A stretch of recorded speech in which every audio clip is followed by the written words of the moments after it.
Welcome back. This is the Donner VPM-20 wireless microphone system. It includes two lavalier mics that are battery operated. They recharge in this case, along with three different receivers. One of the receivers works like this. It mounts to the shoe of your camera rig like that. And then it also has this, which is a Lightning, and this one here, which is USB-C. So these three different adapters allow you to use this in all these different ways. With the case, you can get more than 40 hours of runtime, and the individual units do about 10 hours on a charge. So it's enough to get through many kinds of events. It's also based on a 2.4 gigahertz wireless system, which gives you about 300 meters or maybe 1,000 feet. Now, you might recognize this form factor as being very similar to the Hollyland Lark. And this is the Hollyland Lark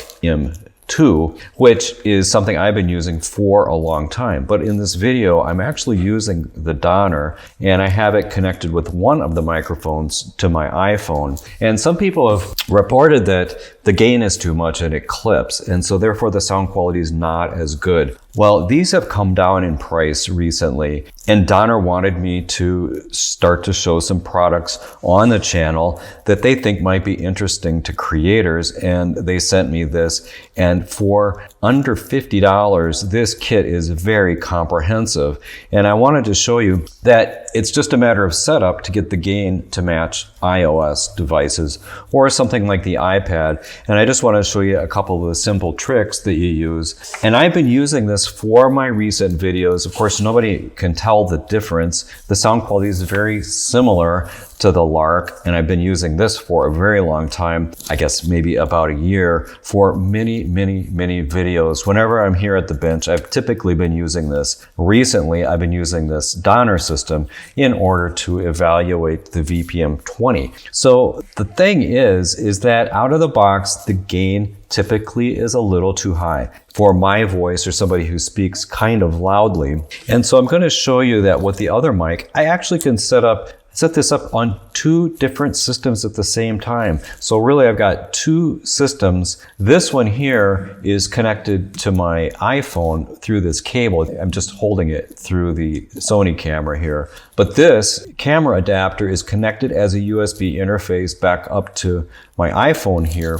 And that is basically one way to use it. The other way is to use this. This button here will allow you to adjust the gain on three different settings. Well, the manual doesn't explain it, but from this little direct phone adapter, you could do the very same thing. And the way you do it is you just click the button on the side. Now this button's for pairing. If you hold it in for 6 seconds, it will go into pairing mode if you're not paired up with the transmitter or the microphone. But if you hit it once, you'll notice that it will blink. And that blink, if you count the blinks, it will tell you the gain level. Now this is the trick. I haven't seen this anywhere online. I didn't find it in the manual. But now that I clicked it again, I am at the lowest gain setting. So I'm going to put this mic on my shirt here, and then I'm going to show you while recording the effect that has on the waveform right here in Twisted Wave on an iPad. So I'll hit record, and now I am recording into the microphone.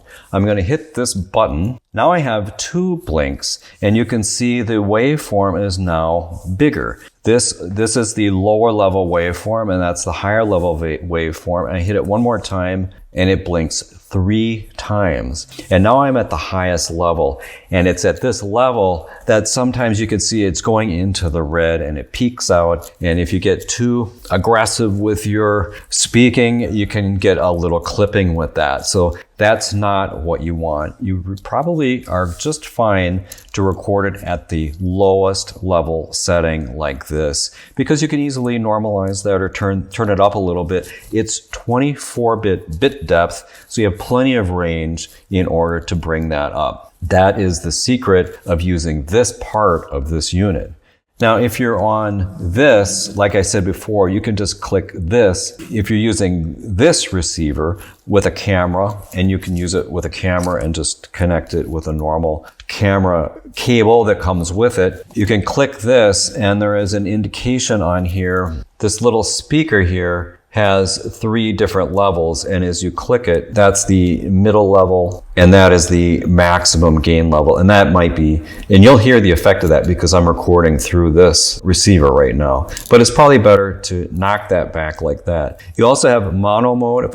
If I hit this, it will go to stereo mode, so you hear that on one side, and then there is a safety mode where it records at whatever level here, and then it will knock it down a little bit on the right side, so the left side. So probably a good setting for that would be to put it in medium, and then you'll have a backup on the other channel. But that's not going to sound right for this recording. So I'm going to go back to the lighter setting here and put it on mono, which is typically how I would use this. So the cool thing is I'm actually able to record into 2 different devices at the same time with an under $50 setup from Donner, and I just think that's pretty fun. I'll continue to use this and evaluate it on the channel. Let me just show you the accessories that come with this. It comes with this nice case. It comes with 2 of these lanyards. One of them I'm wearing with a magnet on it. And then the actual mics have a clip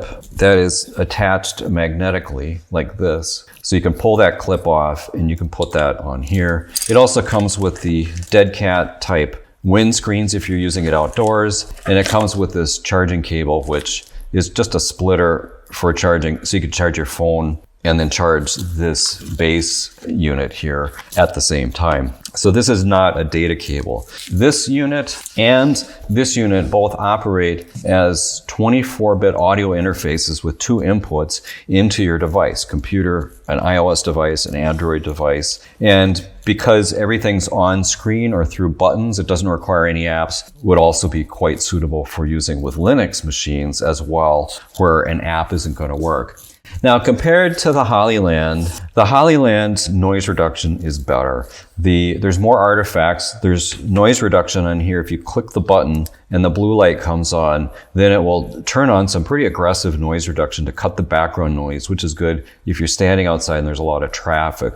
But it does induce some artifacts, so I wouldn't normally run in that exact mode. So it's a little better on here. Some people report that they feel like the sound quality is better on the Hollyland system. I would say they sound very, very similar. We'll put a little sound sample at the end of this video so you can decide for yourself. I've been really happy with this. At the point of recording this setup here is under $100, but this is half the price because you can also buy this. This configuration only includes this one kind of receiver, and there are a lot more expensive variations on this as well. And there's some apps that go with this. Great setup. I would also recommend this, but if you want something super affordable or for occasional use, this does the job quite nicely, especially if you know the tricks. And with that, we'll move on into the sound examples.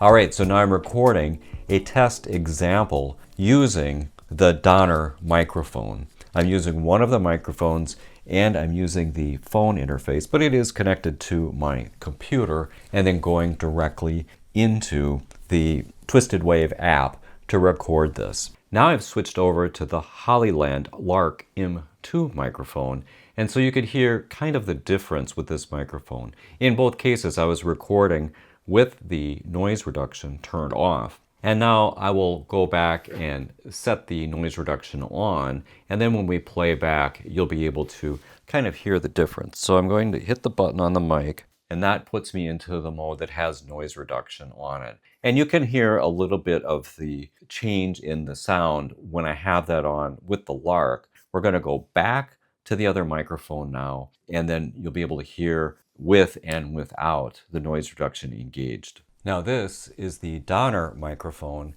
and it does have the noise reduction turned off, but I'm about to engage the noise reduction. So I've turned the noise reduction on by clicking the button on the side, the blue light comes on, and now the noise reduction is enabled. And you might be able to hear some artifacts as it pulls the background noise out, but the intelligibility is still really good.